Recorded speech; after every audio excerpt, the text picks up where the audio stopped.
Hello बच्चों, आज हम पढ़ने जा रहे हैं आपकी कक्षा का चैप्टर 15 नीलकंठ। महादेवी वर्मा द्वारा रचित पाठ नीलकंठ जीव जंतुओं पर आधारित है।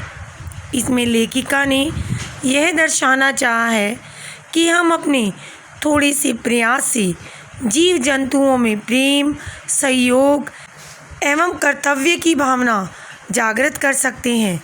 महादेवी वर्मा के घर में भी बच्चों अनेक प्रकार के जीव जंतु थे। इस रेखा चित्र में महादेवी वर्मा ने मोर की स्वभाव व उसकी सुंदरता का चित्र प्रस्तुत करना चाहा है। लेखिका अपने जीवन में घटित एक घटना के माध्यम से हमें बताना चाहती है कि एक दिन वह अपने एक मेहमान को स्टेशन पहुंचाकर लौट रही थी। उन्हें चिड़ियों और खरगोशों की दुकान का ध्यान आया। वे बड़े मियाँ की दुकान पर तो अभी पहुंची नहीं थी। बड़े मियाँ ने बीचों बीच गाड़ी रुकवाई और मोर के 2 बच्चों के बारे में बताना शुरू कर दिया। लेखिका ने मोर के बच्चों को देखा तो वो पिंजरे में बंद तीतरों के समान लग रहे थे। उसने 35 रुपये दिए और दोनों को खरीद लिया। अब वह जब उन्हें अपने घर लाई तो बिल्ली के डर के मारे उसने उसे बाहर ना रखकर अपने कमरे में स्थान दिया और दरवाज़ा बंद कर दिया और कमरे में ही उनके लिए 2 कटोरियों में सूत की गोलियां व पानी डाल दिया। अब वे कमरे में कभी मेज़ के नीचे, कभी अलमारी के पीछे, कभी रद्दी के ढेर पर, कभी लेखिका के पास घूमते रहते थे। कुछ समय बाद लेखिका ने उन्हें दूसरे जीवों के साथ बड़े जालीघर में पहुंचाया। सभी ने मेहमानों का स्वागत एक नववधू यानी एक दुल्हन के समान किया। लक्का कबूतर तो नाचना छोड़ के उनके चारों ओर गुटरगू करने लगा। खरगोश भी सभी सदस्यों की भांति क्रम से बैठकर गंभीर भाव से उनका निरीक्षण करने लगा और ऊन की गेंद के समान खरगोश उनके चारों ओर उछल कूद करने लगा। सभी जीव जंतुओं ने उनका स्वागत एक नववधू अर्थात एक दुल्हन की तरह किया। धीरे धीरे बच्चे बढ़ने लगे। मोर के सिर पर कलगी सघन हो गई, ऊंची और चमकीली हो गई। चोंच उसकी टेढ़ी और तेज हो गई। उसके पंख इंद्रधनुष की भांति सुंदर दिखने लगे। मोरनी का भी विकास हुआ, मोर के समान कुछ कम। उसकी भी लंबी गर्दन थी, चंचल कलगी थी, पंखों में श्वेत श्याम पत्र लेखा थी। वो भी सुंदर लग रही थी, लेकिन मोर की तुलना में कम। अब लेखिका ने उनका नामकरण किया तो मोर की गर्दन नीली थी तो लेखिका ने उसका नाम नीलकंठ रख दिया। मोरनी सदा उसके साथ रहती थी तो लेखिका ने उसका नाम राधा रख दिया।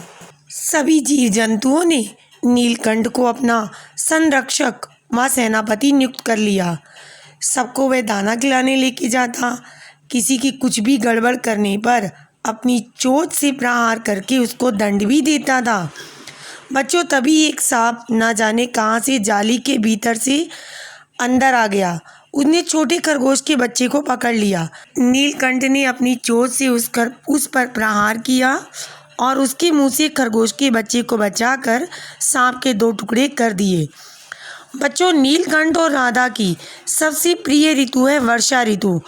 वर्षा ऋतु के आने से पहले मेघों की जरा सी आवाज़, उसकी गड़गड़ाहट मोर को नाचने के लिए मजबूर कर देती है। जितना अधिक मेघ गरजते हैं, बिजली चमकती है, मोर उतनी ही तन्मयता से नृत्य तेज गति से करने लगता है। राधा मोर की तरह नाचती तो नहीं, लेकिन जब वे नाच रहा होता है तो राधा भी नीलकंठ की दाहिनी ओर के पंख को छूती हुई बाईं ओर और बाईं ओर से छूती हुई दाईं ओर निकलते हुए ताल में ताल मिलाने का परिचय देती है। बच्चों, एक दिन फिर क्या हुआ, लेखिका किसी काम से बाजार गई तो उसे मियाँ ने रोक लिया और एक मोर देते हुए बताया कि इसके पंजों की उंगलियां टूट गई हैं। चीड़ी मार ने इसके पंजों की उंगलियां तोड़ दी हैं। महादेवी वर्मा ने उसे 7 रुपये में खरीद लिया, उसके पंजों की मरहम पट्टी की और वह थोड़े दिन में ठीक हो गई। लेखिका ने उसका नाम कुब्जा रखा। कुब्जा बाकी जीव जंतुओं की भांति प्रेम विलाप वाली नहीं थी। मैं राधा को तो नीलकंठ के पास भी नहीं देखना पसंद करती थी। जैसे ही राधा उसके पास आती, मैं उसे मारने दौड़ती। राधा ने 2 अंडे दिए, उसने वो 2 अंडे भी तोड़ दिए। राधा से अलग रहकर नीलकंठ भी खुश नहीं था। वह कभी कभी तो जाली से बाहर नहीं आता था, उदास रहता था, भूखा प्यासा रहता था। लेखिका ने सोचा धीरे धीरे सब ठीक हो जाएगा। लेकिन एक दिन सुबह लेखिका ने देखा, पूंछ और पंख को फैलाए धरती पर बैठा नीलकंठ कुछ नहीं बोल रहा था। लेखिका ने पुकारा, लेकिन मैं हिला डुला भी नहीं, वास्तव में मर गया था। महादेवी वर्मा ने उसे शाल में लपेटा, गंगा की लहरों में प्रवाहित करके उसका अंतिम संस्कार कर दिया।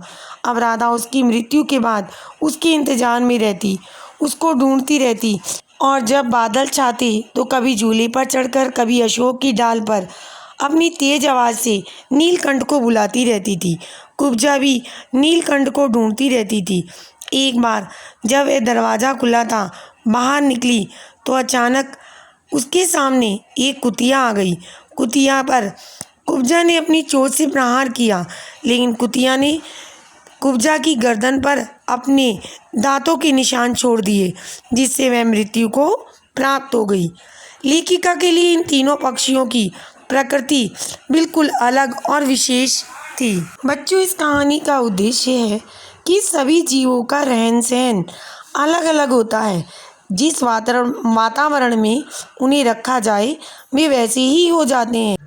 पाठ के अनुसार भी हमने देखा कि नीलकंठ किस तरह अपने पंख मंडलाकार के रूप में फैलाकर खड़ा होके जब विदेशी महिला का सम्मान करता है तो वह उसे परफेक्ट जेंटलमैन की उपाधि भी देती है। मानवीय भावनाएं किसी भी प्राणी की भावनाओं को बदल सकती हैं। ये कहानी हमें ये संदेश देती है कि हमें जीव जंतुओं पर किसी प्रकार का अत्याचार नहीं करना चाहिए, उन्हें प्रेम भाव से रखना चाहिए।